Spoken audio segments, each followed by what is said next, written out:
Hello, hello, welcome. Happy Friday and welcome. See attendees coming in.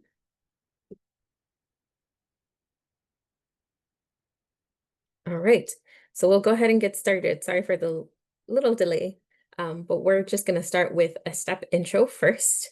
So welcome everybody to Research and Involvement Series, which as you know is part of STEP. Yeah, and today we have a student research panel.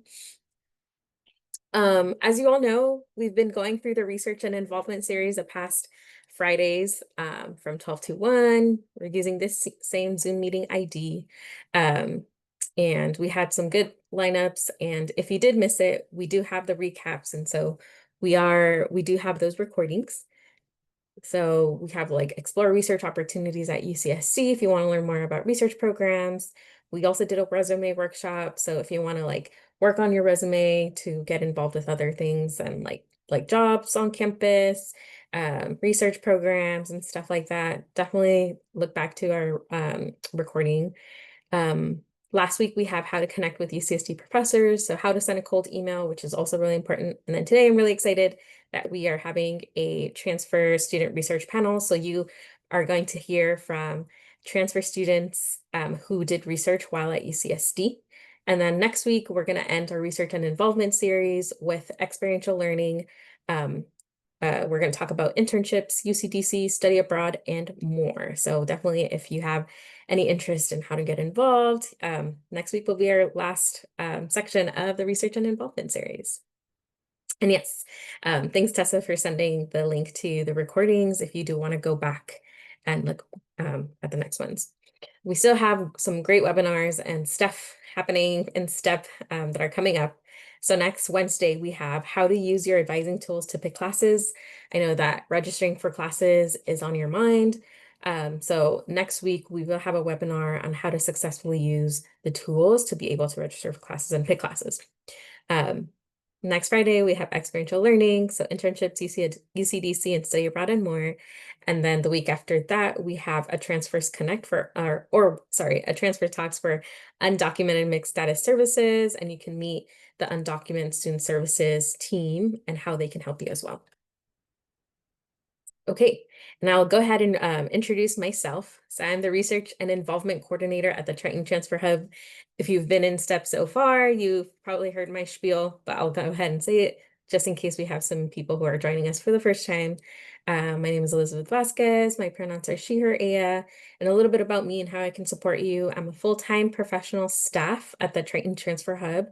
I'm also liaison to the Undergraduate Research Hub, which is another office at UCSD, and they focus on all things research. And so if you did have questions about the Undergraduate Research Hub, you can definitely let me know. And if you wanted to get connected, I can also help you with that connection as well. And I'm a resource for you, right? So I primarily work for transfer students or work with transfer students. And so anything transfer, like we can talk about it, and I'm your person. And then taking appointments. I will be taking appointments with newly admitted transfer students starting in fall quarter. And you'll see more info about that on our newsletter, on our Instagram, on our website as well. But yes, we can start to talk one-on-one and talk about your goals in fall quarter as well. Okay, we'll come back to DJ because I know you just got here, so I'll give you a couple of minutes to kind of like orient yourself. But sorry about that mix up. I'm glad you're here. I see that you're as a panelist. So sorry about that mix up, but we'll go ahead and do some intros. We have some great students, transfer students like you who started off like you and who have done research at UCSD. And so I will hand it over to Ethan for his intro. Hi everyone, my name's Ethan Baker. I use he, him pronouns. This is my fourth year at UCSD as a transfer. Um, I'm a physics major, but I also love like astronomy and astrophysics. I transferred from Orange Coast College. And as far as research goes here, I've been involved with the COSY lab at UCSD, which is the Confidence Spectrometer and Imager. It's a gamma ray telescope that will launch eventually. Um, and then the way I got involved with Cozy was actually through a program called Start Astro that I did last summer, which I just learned today. It's actually an acronym, Summer Transfer Academy and Research Training in Astronomy and Astrophysics. And then also this summer, I'm partaking in SPURS, which is Summer Program for Undergraduate Research in Science, and that's ongoing with the same Cozy research. All right, thanks, Ethan. And Stephanie. Hello, everyone. My name is Stephanie. I just graduated from UC San Diego this past June, and I received a bachelor's in molecular and cell biology. I originally transferred from Solano Community College in 2023, and I was doing heart-brain research while I was attending UC San Diego. During my time at San Diego, I was part of Start Neuro, which is a transfer research program. So I came in the summer and I did some training, and then they helped me join my lab, which is the Augustine Lab. And during my 2 years, I was also involved in something called the Genentech Scholars Program, which is a summer research program. And then the California Louis Stokes Alliance for Minority Participation Program, also known as CAMP, which is a quarterly scholarship or summer scholarship program. All right, thanks, Stephanie. And Hamza. Well, good afternoon. Good afternoon, everyone. My name is Hamza Kurdi. Before I gap into my intro, welcome to UC San Diego. We're so happy you're here. This is your new community, and I know hopefully you'll love it and feel very welcome. So welcome to UCSD. It's our pleasure to have you. As for research, I'll start first with UCSD. I'm more on the, I cannot do physics or math, so I'm on the policy side and public law side. I did research with the COEX lab, which is kind of short for coexistence. It's a lab that works under Wendy Wagner, who's a PhD candidate in the political science department. Her dissertation is No War Yet No Peace, How States and Rebel Groups Coexist. So we look at 324 armed groups within the Middle East and see how they interact with the state at a time of coexistence, so not war, not peace, and see, do they provide services, do they give passports, have they done assassinations, everything in between. And so it's a really kind of deep dive into that. I just finished up at the Harvard Kennedy School, which is HKS. I did research there in public policy with Professor Mark Fagan and the Bloomberg Center for Cities on along with the Tubman Center for Local Governance. I focused on institutionalizing intersectional policy review with a focus on equity and implementation at the federal level and also at the state and local level. And lastly, UCFGR is the University of California Office of Federal Governmental Relations. I spent my spring quarter with them in DC. I was an intern, so I worked on that. I also did research. I did two kind of big things in research. First was conservative framing of federal financial aid and how that impacts the UC system. And then my capstone project was on gutting the Department of Education, seen and unseen impacts. This was done in coordination with the Office of Representative Sarah Jacobs. Great, thank you, Hamza. And I will go back to DJ.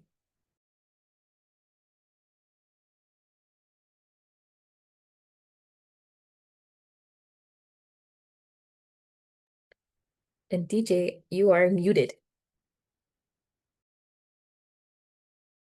Okay, so again, sorry I'm late. It was my UCSD work email. It was a different account. That's why.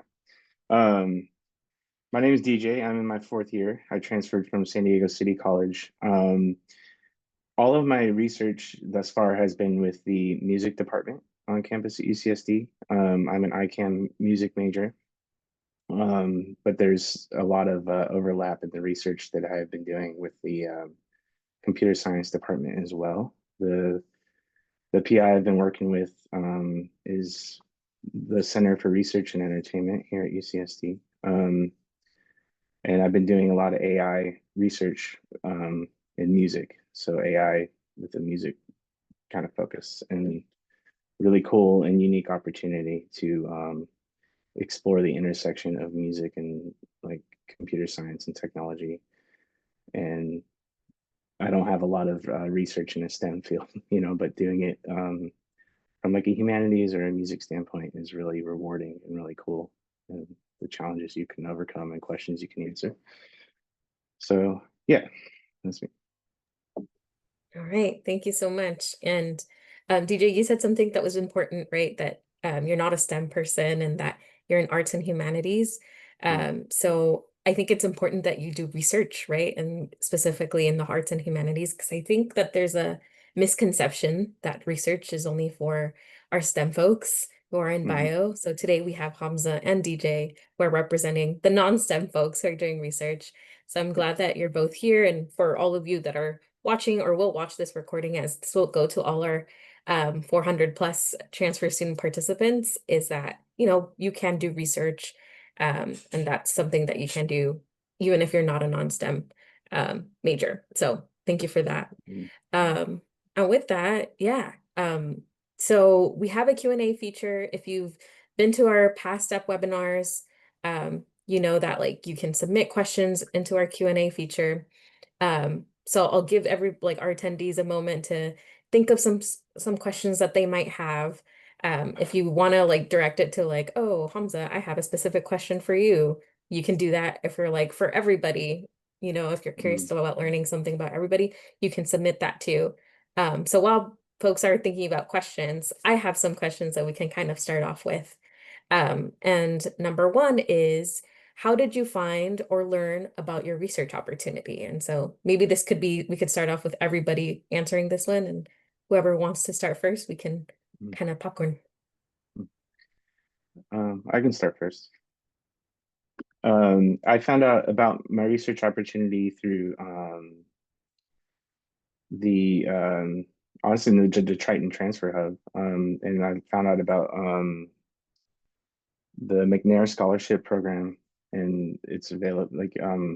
So I basically found out like how to do it by applying to a scholarship opportunity for undergraduate research, which is I got the McNair Scholarship, and I found out most of the information about that through the Triton Transfer Hub and in the research, the undergraduate research hub as well. So that's how I find really great resources and people willing to point you in the right directions.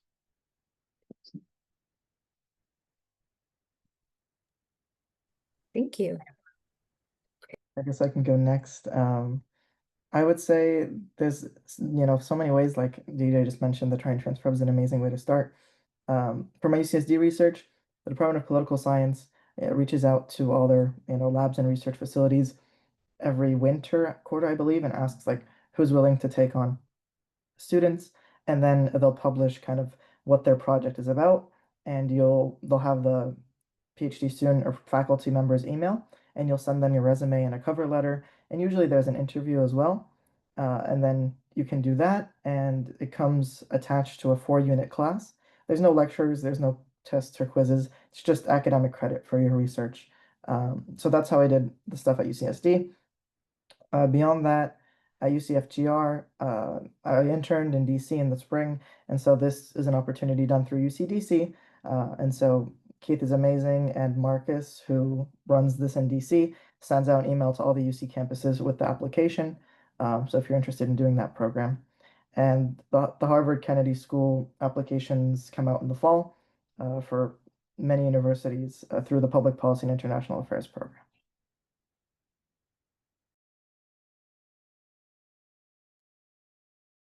I could go next.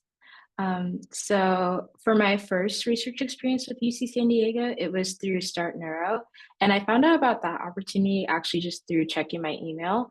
But then after that, the connections that I made with my program mentors allowed me to find out about more opportunities like camp and like Gen Ed Tech. And so fostering that connection and doing that networking helped me to be exposed to even more opportunities.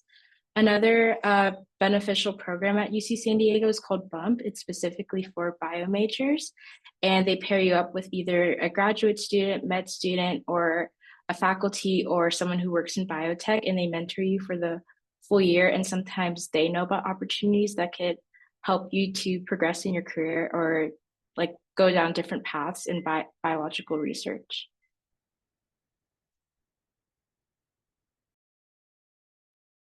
All right, I can go next. I found out about my research opportunity just through like an email I got not long after like accepting my being accepted into UCSD, I got an email for Start Astro.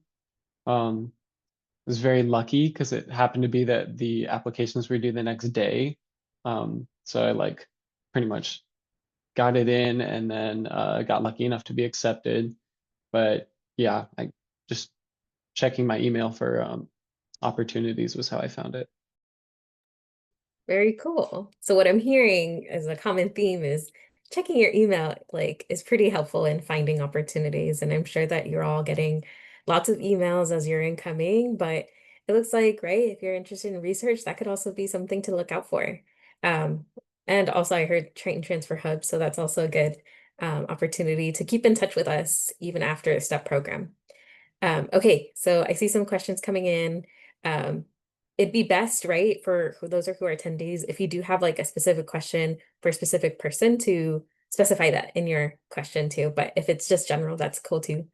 I'm going to go ahead to our next question, which is, what is the best way to outreach to professors for research? And so if anyone on the panel has experience in outreaching to professors, anybody want to take this question?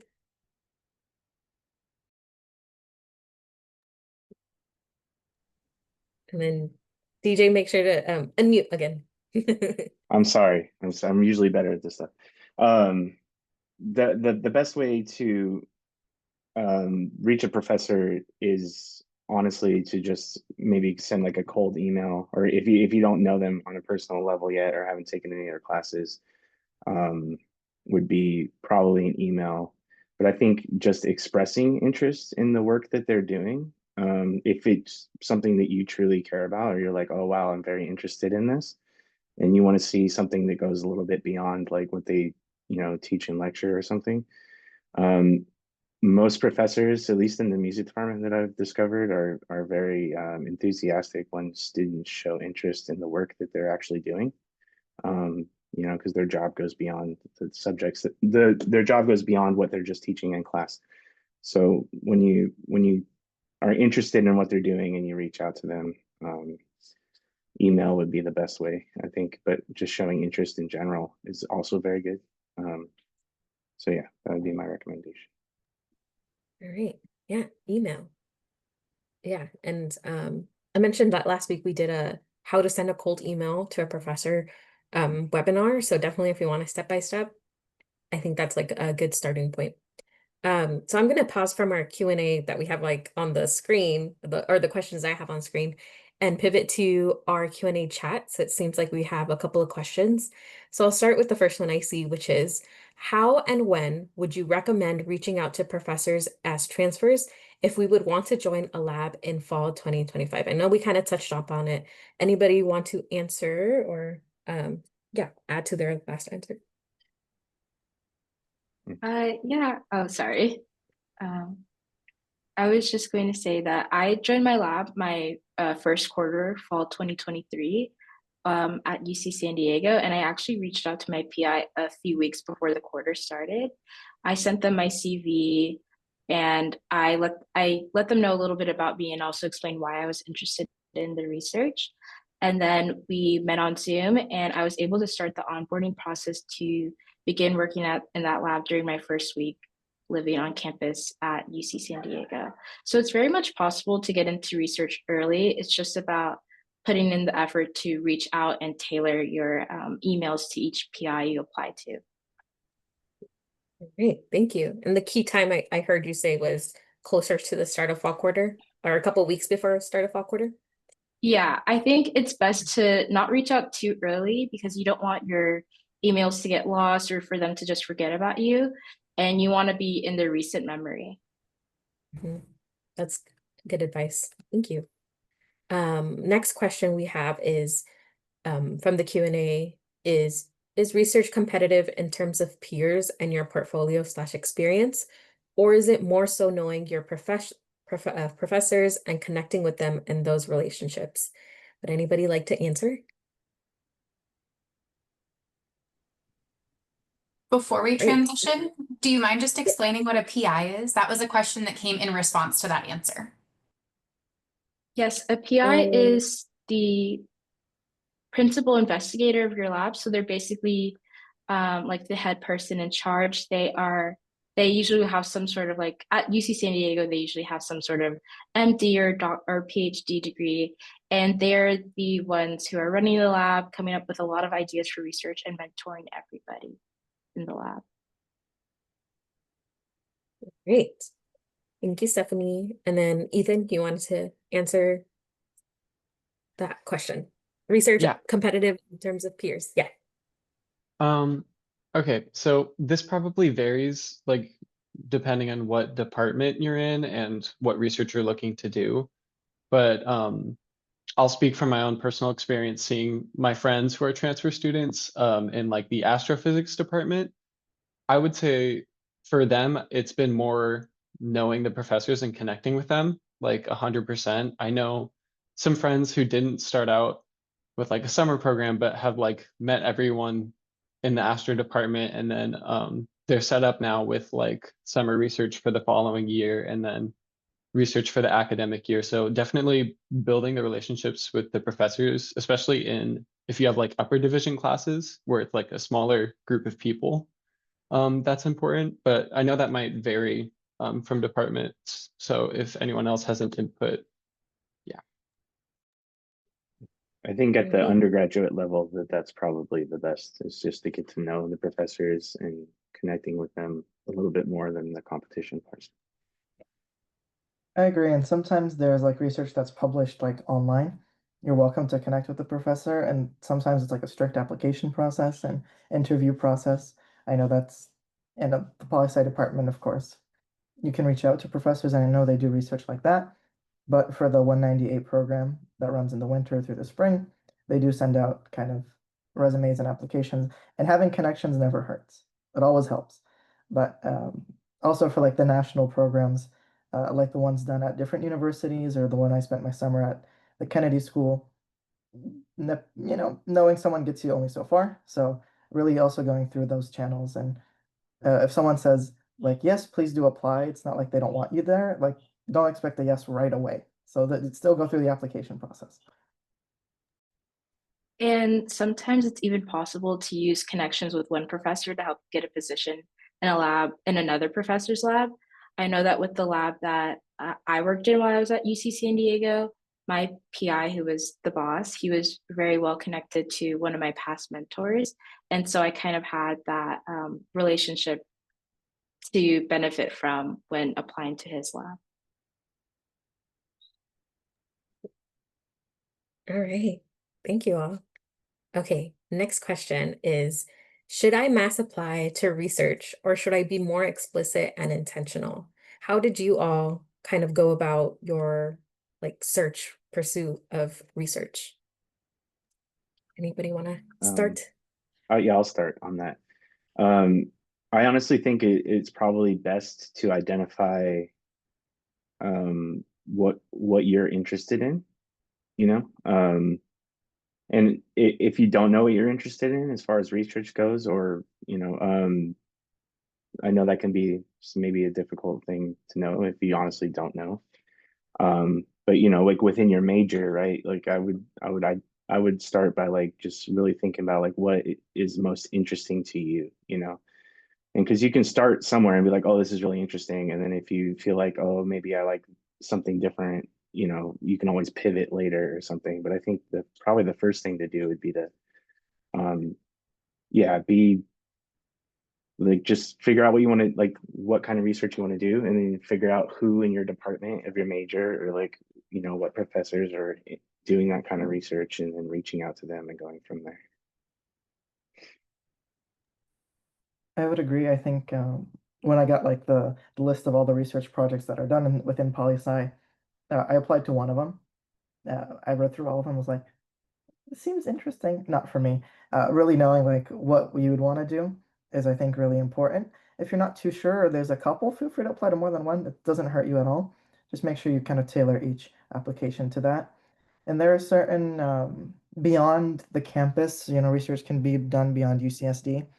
There are, options to where you can come up with your own research. The one I've done in DC was conservative framing of federal financial aid that was kind of given to me. but the Department of Education and the issues that happened, I came up with that and I did the research behind that. And at the Kennedy School, we were given the opportunity to create our own research project and work with the professors and centers that we wanted. So there's also programs where you are really the driving factor behind your research. You don't have to be in a certain area.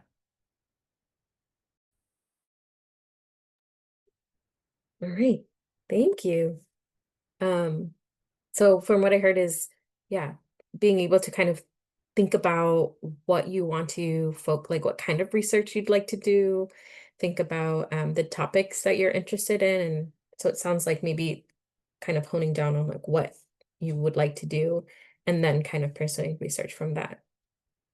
Okay, next question is, can I do research while I am studying abroad, or is that just based on where you are and what you study case by case? I'll start off by saying that there are study abroad programs that you can, that are just like research based. So it's not like you're taking courses, but you can do research or do like research and courses. The study abroad office has so many types of study abroad programs that are like a year long. Some of them are quarter, some of them are for just a summer. So I highly recommend checking out the Study Abroad office, and I believe their URL is studyabroad.ucsd.edu. But also next week, I'll be touching on study abroad just a little bit, just because there's so much to it. But there are research opportunities to do it abroad. By chance, is there anybody in our panelists that know anything further or have had experience doing research abroad? I think I've done my research in DC and Boston, and I'm heading to Morocco tomorrow. And I'm kind of doing an independent research project through my scholarship with the Obama Foundation. So that's kind of, supplemented that. But a research abroad is completely doable. As Elizabeth mentioned, there are complete study abroad programs that are based behind research rather than taking classes. That's also great.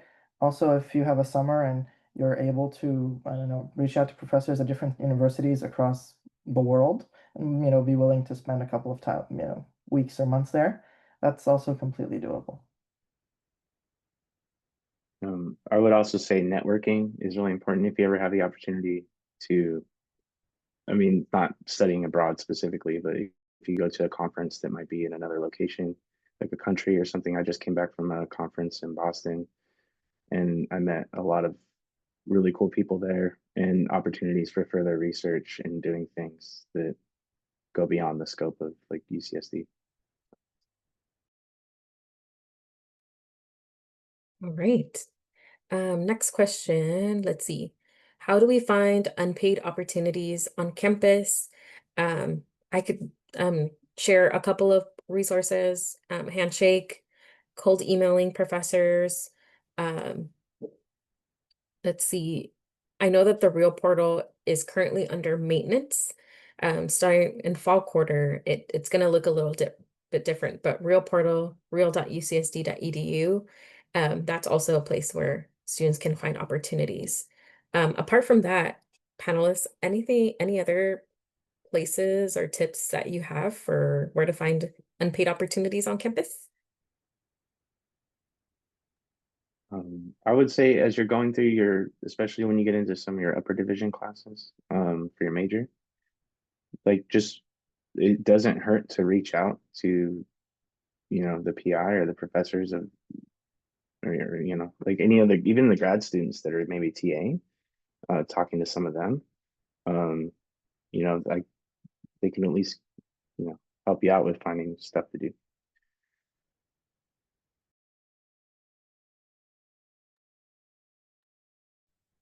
I had a comment too, when it comes to like cold emailing professors, they're usually very busy. So if they don't respond to the first email, don't be afraid to reach out like a week later or 2 weeks later.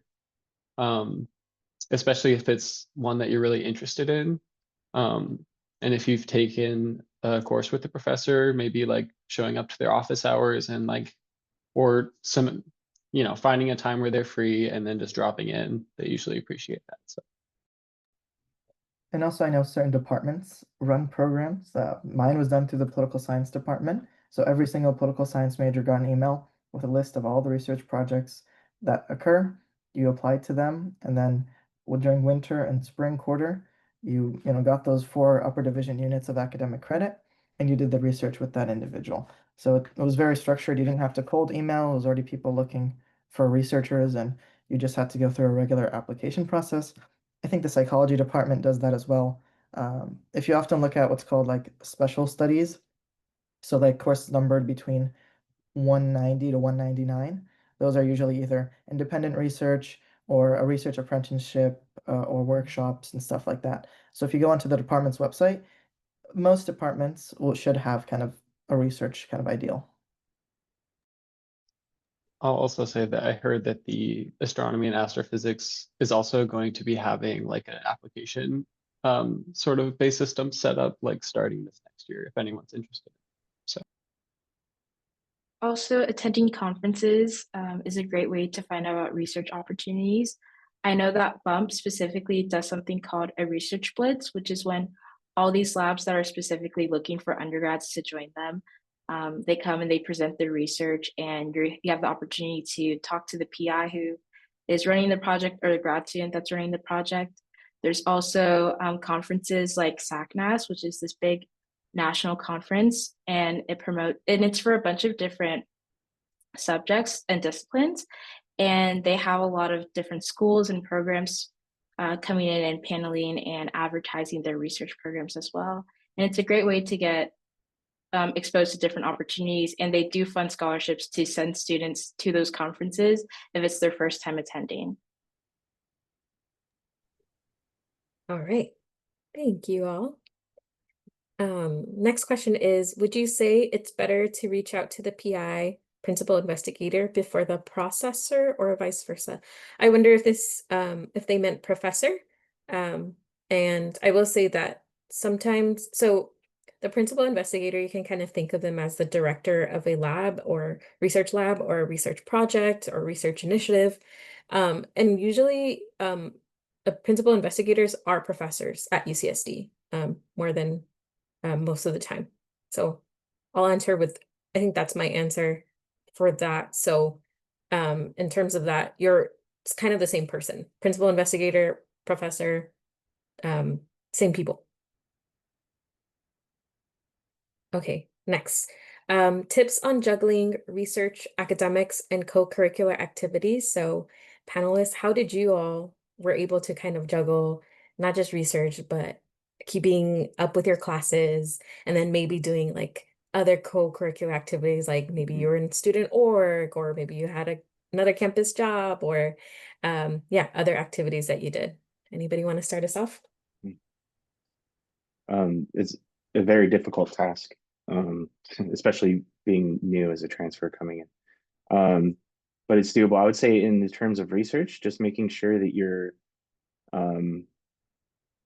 meeting whatever deadlines or meetings you have with your PI, or whoever's kind of your mentor or guiding you in research. Just make sure you stay on top of communication with them, and whatever the case may be, if you have deadlines or something, just make sure you're on top of that. And if not, just clear communication really helps when the research goes, because sometimes with the difference between going to school or going to class and midterms and finals and homework and stuff in research is that you're often on your own, right? You kind of like, it's left up to you to do the work, but the work still needs to get done.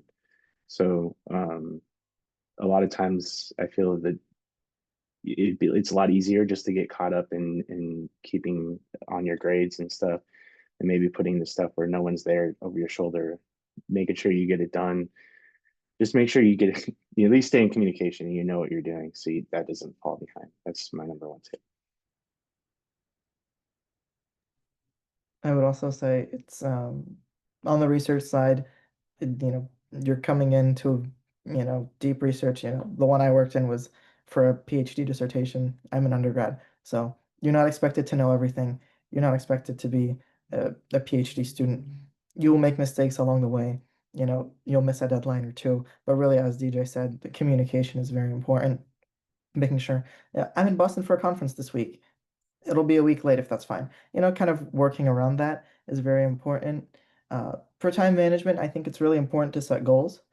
If I have an upcoming test, I'm going to study from Monday through Thursday. I'm going to focus on research on these 2 days, really planning out your week or your couple of weeks to make sure you can fit everything in. And don't bite off too much. Like there are times where you can say no. You may get an opportunity. It is okay to say no. There's plenty more opportunities and they will not run away. So if you, kind of find yourself in this area where like this is a lot of work and I don't know if I can do this, don't take on anything else and really kind of focus on yourself too. Nice. I think that's some good advice. So like having communication with the people that you work with, whether it's research or your professors, and then also holding yourself accountable to the tasks that you signed up for, but at the same time having some like self boundaries, right? Don't spread yourself too thin, and do what you think you can accomplish. And if you can't, being able to communicate that as well. All right. Next question. What are the on-campus new email newsletters that you recommend non-STEM majors subscribe to? I know for sure Triton Transfer Hub, and we have a newsletter, and sometimes we post external opportunities on there. And I'm looking at you, Hamza, because Hamza actually created that section. So Triton Transfer Hub, we have a newsletter, and the Undergraduate Research Hub also has a newsletter, and they also share external opportunities for all majors. But Hamza and DJ, any other newsletters that you might know of? So to be completely honest with you, the only newsletters I subscribe to were both of those two. At least in I wasn't really part of any. Well, I do. There is if you're a music major, the music department does have a newsletter that I'm subscribed to. But as it pertains to research, the Undergraduate Research Hub newsletter is like probably the best that I have seen. Yeah, I would agree. Transfer Hub newsletter. I used to make it. Huge fan of it. But beyond that, your department, if they have a newsletter, centers or labs within the department, sometimes they have like a connect with us or we have a webinar, kind of looking at how you're interested in those, and then also looking at outside organizations that have newsletters or foundations that have newsletters that really are aimed towards student success, or Global Leadership Council has a newsletter and they'll send out stuff. LinkedIn is an amazing place. Like I get on there and there's so many things, and again, I can't apply to everything because there's a lot. So kind of seeing how that works out. Also, the people uh, ask them, do you know if there's any opportunities in research in the following? If they don't know, they know someone else who maybe can help you. So, not being afraid to ask people if they know anyone or if they have an idea. I think that's a really good start too. All right. Yeah. So Transfer Hub and Undergraduate Research Hub are good ones. And Hamza, you mentioned LinkedIn. So speaking of, we have two questions that ask, should we look for opportunities on social media? Does anybody have any experience seeing or finding any research opportunities on social media, be it LinkedIn, I guess that's technically social media, and other types of outlets? I guess I can take that since I kind of did that. I would say yes. And no, really it starts with your kind of so the way I found out about a student assistant at the Transfer Hub was through an Instagram post. So that's how I got that job. For research, I didn't see anything on social media, but there's so many fellowship programs that I saw on LinkedIn. The Obama Chesky Voyager Scholarship, I got that through a connection, but that was posted on LinkedIn too.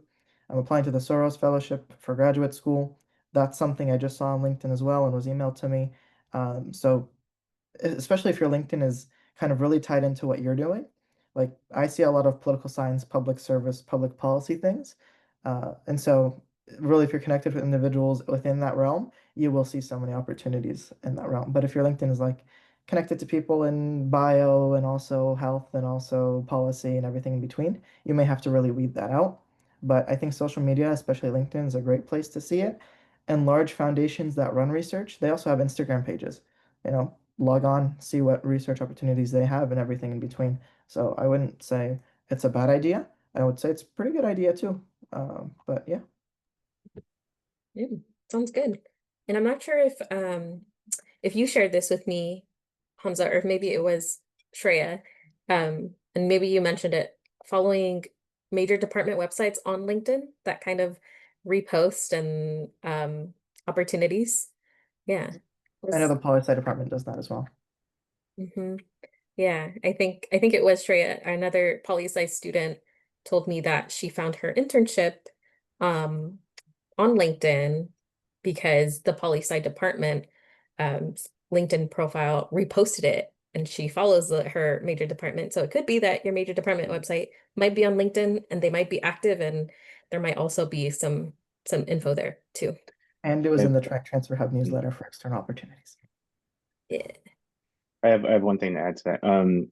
I joined an organization outside of UCSD for my field essentially, and their email newsletter is like a wealth of information when it comes to other colleges and other just journals and stuff. People looking, so I get a call like a lot in my inbox. I'll get like call for papers and stuff like that, and that's just a really good way to see like what the research looks like in your field, you know what I mean, or like what kind of things you're doing. So yeah, the International Computer Music Association, and it's just all about new music and technology and stuff like that, and like that has been like pretty key in seeing where the state of the field is, like current times, you know, and like what people are doing as far as research and stuff like that goes. So if you find something like that, like an external email or newsletter or something, like an organization, I would highly suggest. And they often have discounts for students and stuff like that. Yeah, that's a good tip. So some student orgs might also have some helpful newsletters that you can subscribe to. Okay, next question. So what's one thing you would 100% recommend not to do while searching and after you are researching?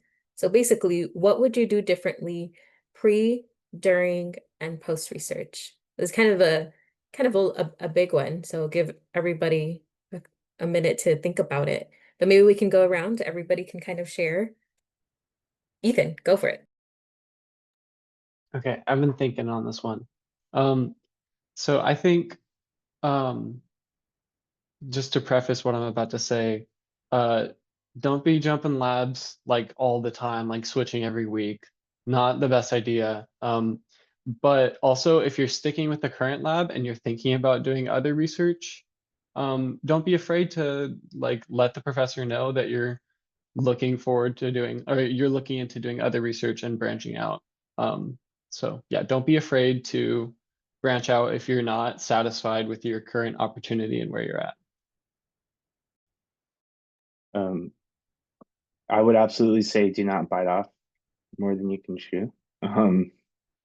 Like, because I think, at least in my case, like I found that there was a lot of work. And once I kind of opened up that door, it kind of came through like like a floodgate. All of a sudden there was opportunities like all over the place and helping people do this.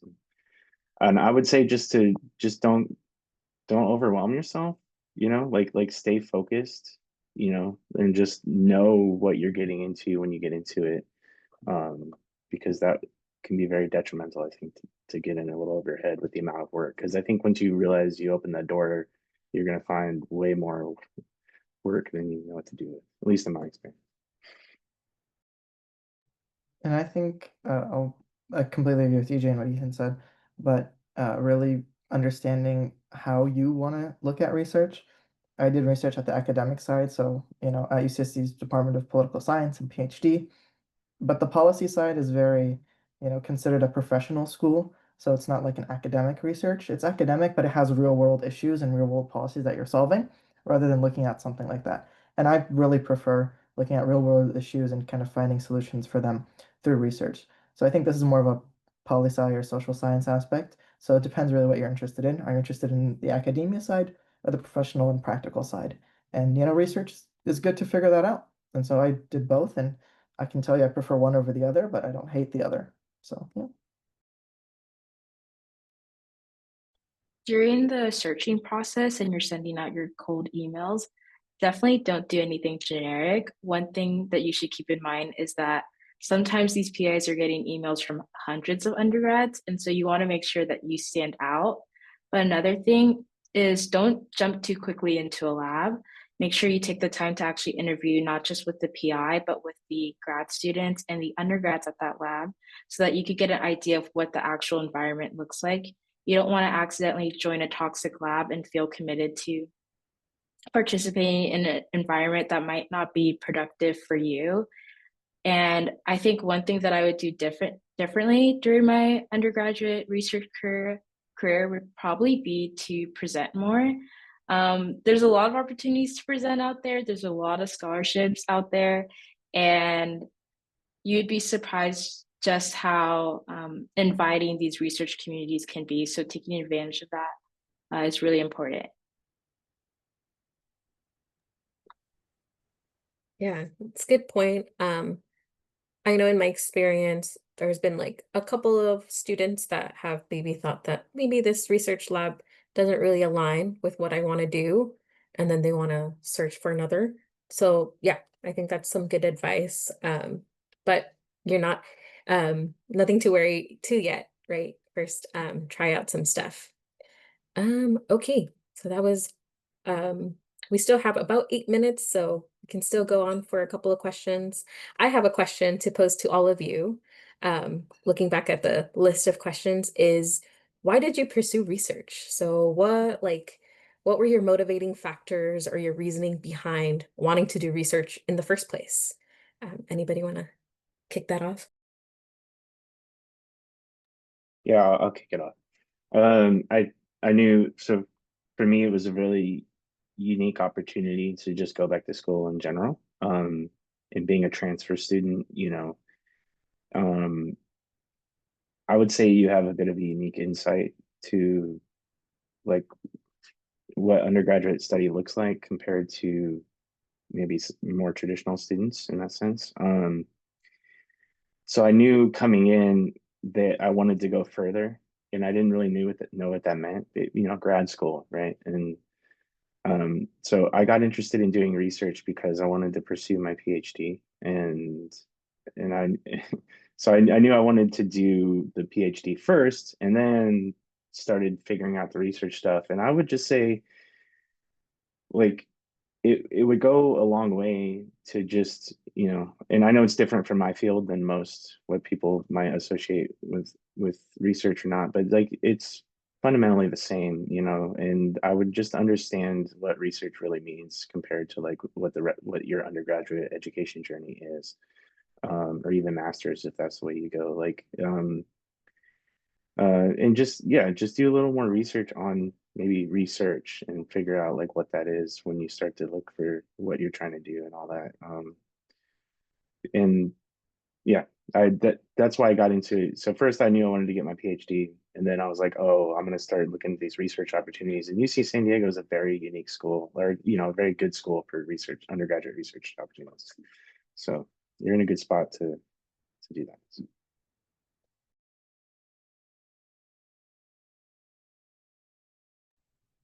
I can take this. And why was I interested in research?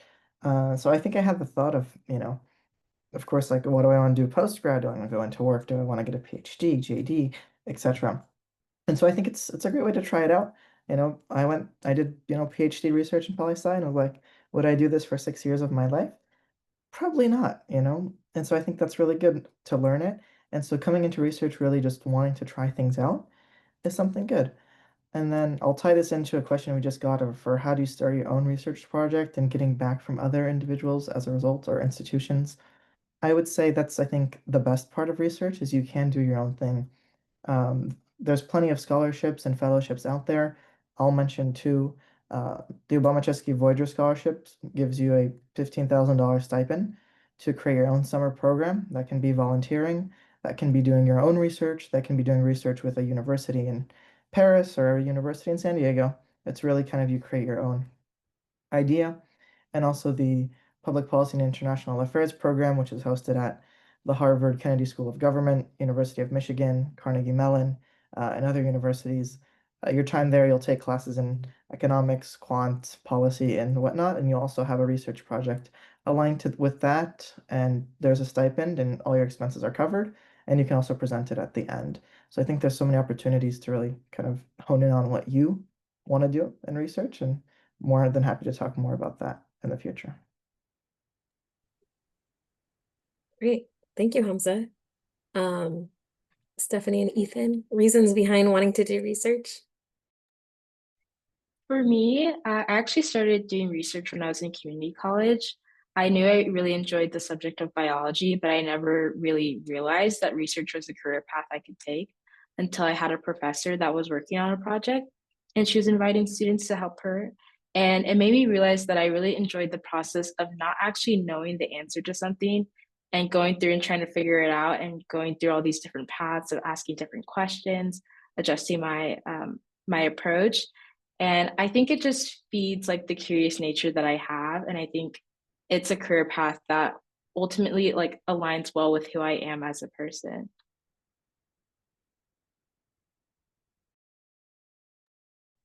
I would say for me, it's on one hand, like when it comes to what I'm looking at doing with my future, it's a necessity for like, if I want to become a professor, I need a PhD in physics, I need a PhD in astrophysics, something like that. But also, on the other hand, like pursuing a career in research, like wanting to do something in renewable energy one day, would be really cool, like in grad school. So, pretty much like it's a necessity to do it felt like a necessity to do undergrad research before getting into grad school because it just ups your chances so much more when it comes to like getting accepted into grad schools. They really look for just at least like one research experience. And um so yeah, that's I guess on the physics side of it, they typically look for that. So it's yeah, needed.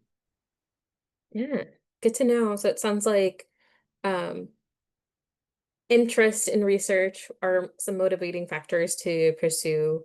I hear graduate school, PhD, and it aligns with your interests and who you are and how, like what you want to be in the future.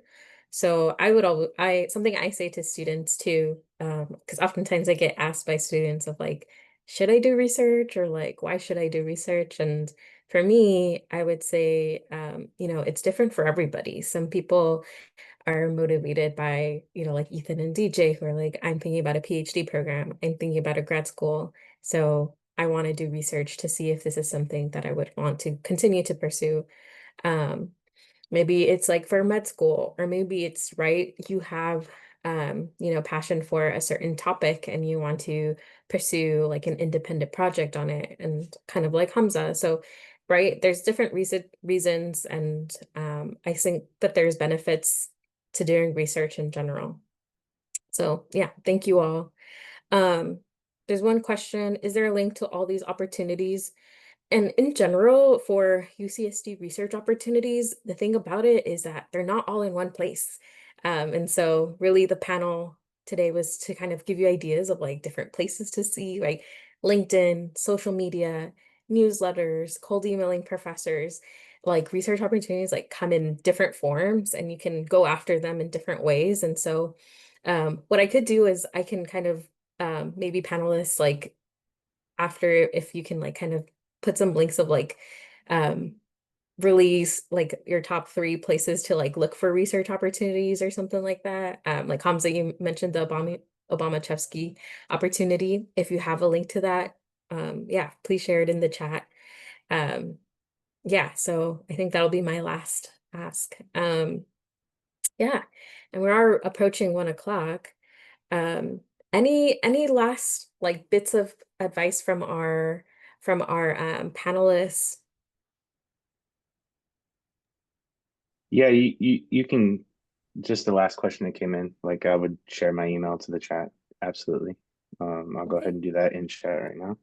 Um, you know, for me personally, I didn't really understand what research was necessarily going into it. And I think I thought I knew, and I was like, oh, and it's very much different from my field, I think, than more science related fields. But um, it it helps to like try to understand exactly what it is, you know, you want to do and what you're interested in. And I think that would go further than anything else. It's just like, I really like this and I like this idea or this topic or what you learn in class, and just pursuing that is huge.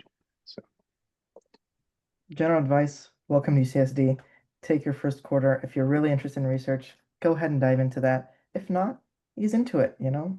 If you're not from San Diego, explore San Diego. Spend your weekends, you know, seeing areas nearby. Create community, create friends, look at all the amazing clubs and everything in between. And really know that this notion that you're a transfer, there's no time for anything is not true. You'll have plenty of time at UCSD and you'll enjoy it. And so, you know, research is a very important aspect, but, you know, don't be too hard on yourself on the first fall quarter. Just get used to it and welcome. And also, don't let imposter syndrome get to you. I feel like when you're an undergrad, that's one of the times where it's really acceptable to not know anything. I came into my lab literally not knowing any of the skills that I ended up eventually doing in that environment. And the people there are just looking to help guide you and help train you. And it's okay to not be experienced. They're not expecting you to be experienced if you are coming in as a transfer. It's just supposed to be a great learning environment and help you get to the next stage in your career. I'm gonna second that for sure. Like 90% of my undergrad experience in research is like not knowing what the heck I'm doing and figuring out what the heck I'm supposed to be doing. And then even though that feels like it's not actual research, but like the learning process is the research too. So don't discredit yourself if you don't have any experiences yet. Like the reason that you're here to do it is to learn and to like get those opportunities. So don't feel discouraged if you don't have any opportunity, or if you haven't had like a research opportunity yet when you're first taking it. So I'm so sorry, Elizabeth. I see one last question of how do you react when you get denied, which is a very important question. Go for it. They don't deserve you. That's it. Delete the email, move on. And it's oftentimes not that you are not the best candidate. It's that, you know, sometimes, you know, they're looking for a semester and you're on the quarter system. So they went with someone on the semester system. So it's not you. Do not think they are rejecting you. They just picked someone who, I guess, fit their needs most or something like that. So, you know that you're deserving, no imposter syndrome, and, you know, apply to something else and move on and you'll do amazing things. Yeah, second that. Right? Like sometimes it's not a match, right? And it has nothing to do with you and stuff. So, and not to say that you won't get rejected. We'll all get rejected in some place in our lives, and those things happen, but that's okay. You just kind of keep going. All right. So those are the last of our questions. I want to thank the panelists so much for your time. And for attendees, what did you think of today's panel? We are thinking of possibly having a panel again in the future. So if you do have like any feedback for us, our QR code is up there, but we're also going to send the feedback survey in the post email. But if you have any thoughts right now, please let us know how you like it. Did you not like it? Should we do it again in fall quarter or in future quarters? All right. So panelists, thank you so much for your time. I'm going to go ahead and stop recording soon. I think I have to stop sharing my screen, but that's okay. So yeah, and thank you all so much. And I think your advice was really helpful for our new incoming transfer students. And thanks for offering your emails. All right, everybody, have a great weekend. And I'm gonna go ahead and stop sharing and end the webinar. All right, take care, everybody. Bye. Thank you.